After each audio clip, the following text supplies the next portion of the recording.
একটা শেড ঘর আছে, কোনো ভাঙাচোরা ঘরের ভিতরে বইয়া রয়েছি, জল টল পরে, বাচ্চা টাচ্চা নিয়ে থাকতে পারি না, শেড উড়ায় না।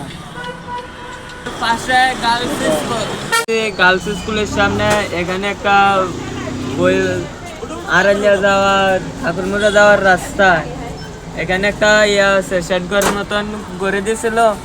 তাই এখন এটার ভিতরে বইবার মতন কোনো শক্তি নাই। বৃষ্টি এলে বৃষ্টি পড়ে, গার্লস স্কুলের পোলাপাইনও দাঁড়ায়, চারিদিকের বাজারের মানুষের দাঁড়ায়। এটা জাহাঙ্গীর পড়ছে, বৃষ্টি এলে বৃষ্টি পড়ে, তাই এটা দৃষ্টি আকর্ষণ। সোনামুড়া নগর পঞ্চায়েত ও তামসাবাড়ি অটোস্ট্যান্ডের সকল উচ্চপদস্থ কর্মকর্তার প্রতি বিনীত অনুরোধ। এটি আড়ালিয়া অটোস্ট্যান্ড, সোনামুড়া গার্লস স্কুল চৌমোহনী।